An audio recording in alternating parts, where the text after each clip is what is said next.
Hello, good morning, good afternoon, everybody. Welcome back to the channel. Got a big video for you today. Going to be doing a couple drawings for you.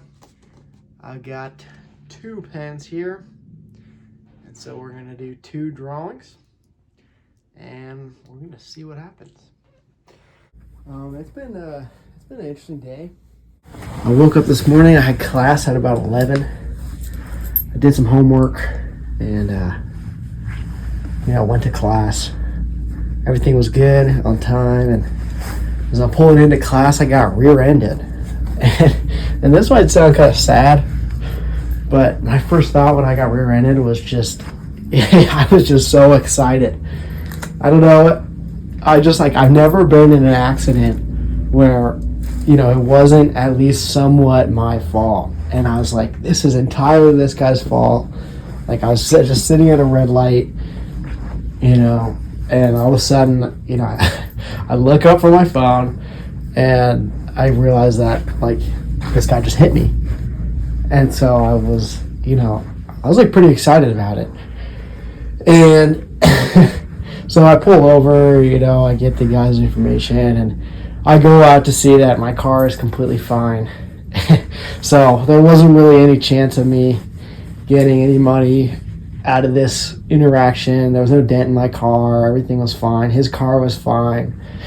So I got the guy's information just to be safe, but I guess I can't really complain that I got rear-ended and it was an incredibly minor accident. But yeah, so that was just like, what a way to start the day, And I went to class, and this class was fine. It's a statistics class. It's pretty boring. I'm pretty sure the professor could see that I was not taking notes and was just drawing in my notebook. I was sitting in the front row, which I guess is kind of a giveaway. And, I didn't have anything in front of the notebook, so she could clearly see there was just a big monster on the page and not really much of any notes, which is a little embarrassing, but, it's okay. I think I'm doing all right in that class. I'm not too worried about it. So then I went and had lunch with a friend. It was an interesting lunch for sure. I mean, nothing too crazy. It was kind of nice. I was able to get some advice. I'm just kind of in a weird, state in life right now where I'm in school. I'm, doing art and posting videos and doing commissions and trying to make money off of it and take it seriously, but because of school and all this other stuff in my life, it's like I'm kind of at a place where I can't put my full effort into anything. It's like I'm not really doing great in school. I have okay grades, but nothing spectacular, and I'm not really doing great in doing art because that's like, I can't, I don't have the time to, spend 8 hours a day drawing.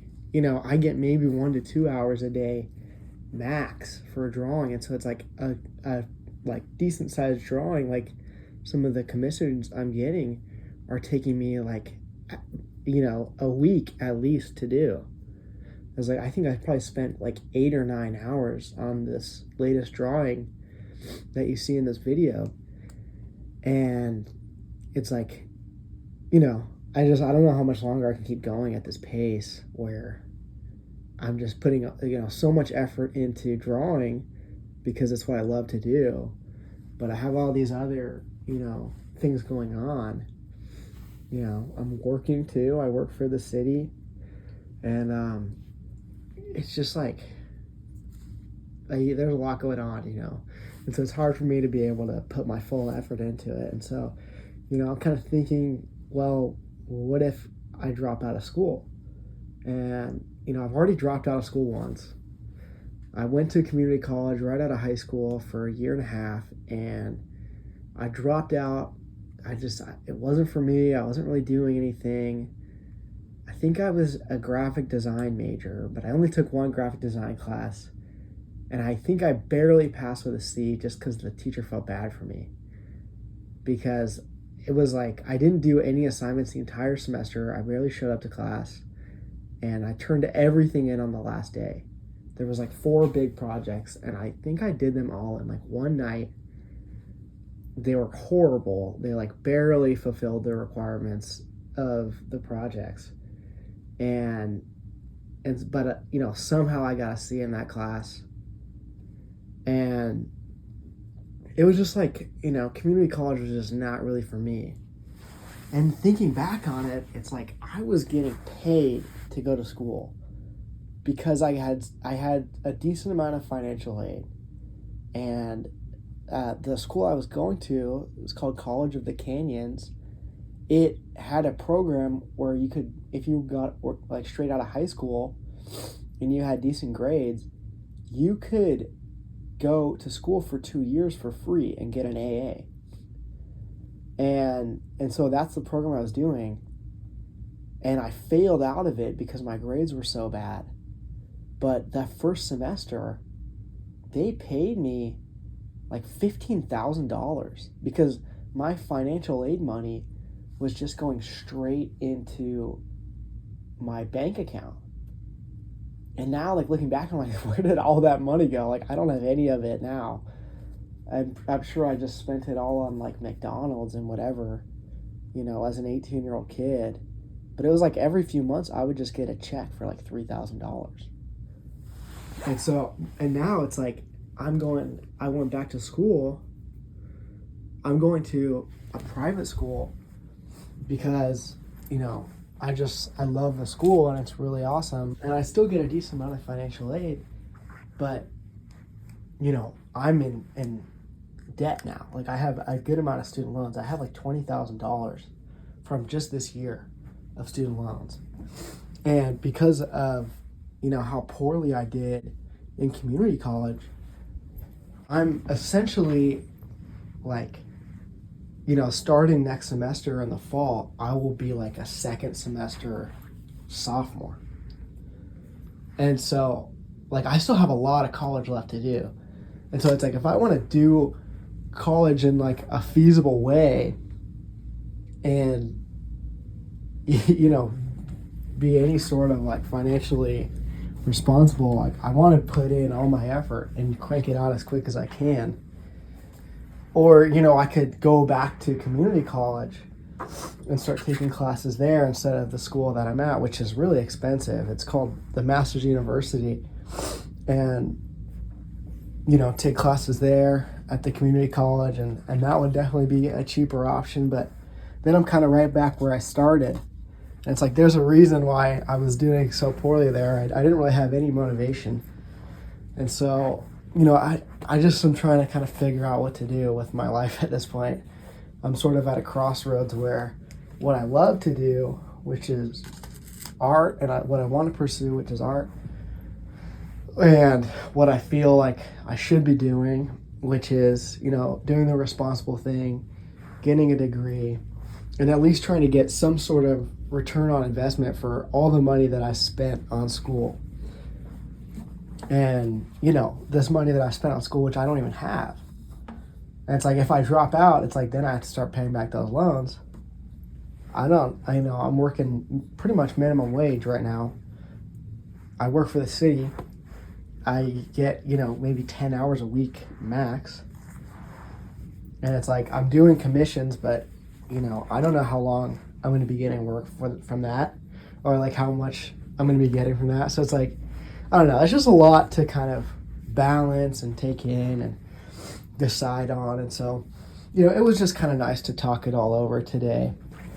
And then, I don't know. Then I went to the store. I came home. I filmed a couple TikToks from this drawing I just finished. And then I went back to class. I have a night class on Thursdays. And this class is pretty interesting. It's called Innovation and Entrepreneurship. It's essentially, I'm an entrepreneurship major, and so we were kind of going over this book that talks about different qualities that innovators, famous entrepreneurs who come up with these really inventive ideas, qualities that all these people have. so it's like, people who are innovative ask a lot of questions.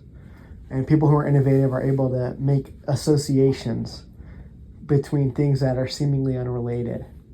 And today we're going over constraints. And so the idea is that if you take a person and you give them, total creative freedom to come up with whatever they want, and then you take a different person and you give them, some constraints of what they can create or how much time they have to create it, the second person is going to be able to create something that's more innovative and more useful than the first person. And so this is kind of where we get the idea of like deadlines and, different rules. And so I'm kind of trying to think of how can I take this concept of constraints and use that for myself. I'm creating content. I'm creating art, really, which is what I love to create. And there is, pretty much no rules with that. There's no constraints other than maybe a deadline that I have for a commission. But even then, I don't think I've had a single commission other than maybe one or two where I've actually finished it on time. It always takes way longer than I think it's going to take. And,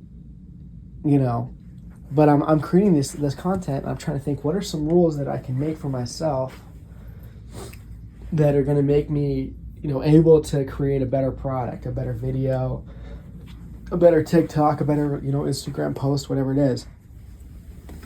And I don't know. I think that, a deadline is definitely helpful. I want to create videos maybe that are a certain time limit. This video that that you're watching right now, I finished one drawing and I was going to make a YouTube video about it, but the footage was only about 5 minutes long after, after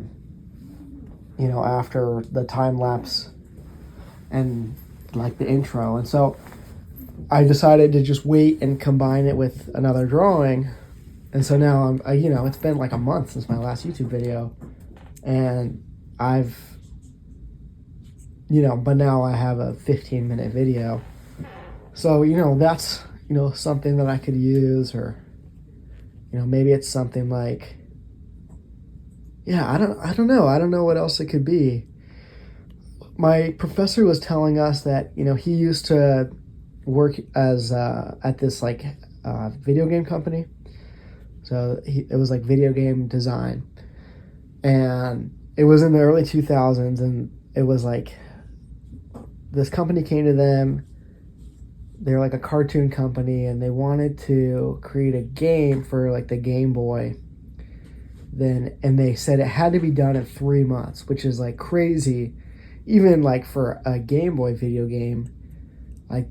He was saying they usually would take at least 18 months to make a game.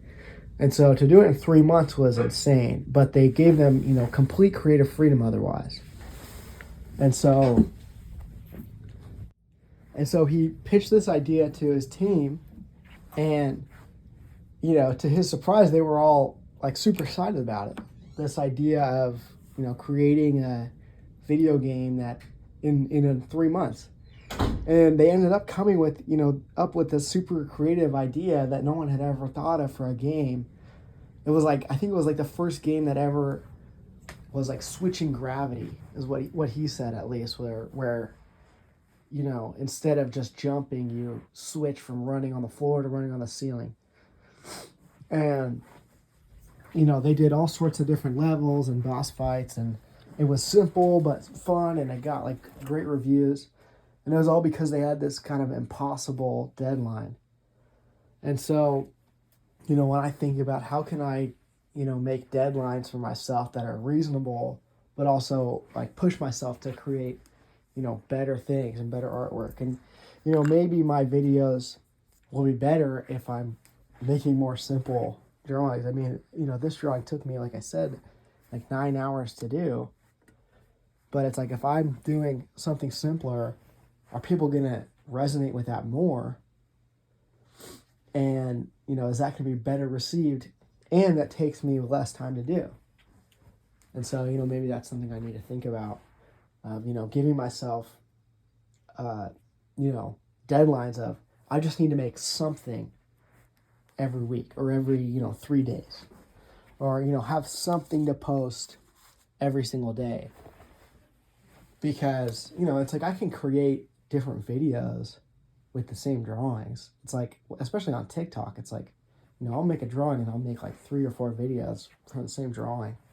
And, you know, maybe one of them will get like a good amount of views. Or more likely, you know, none of them will do great, but, you know, some of them will do better than others. And then, like, once in a blue moon, I'll get a video that kind of pops off and gets a good amount of views.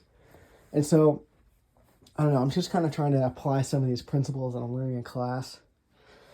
Other than that, I mean, I don't know. It's, you know, it's kind of been a weird week, a weird day. You know, life is life. It's all good. I will see you guys in the next video.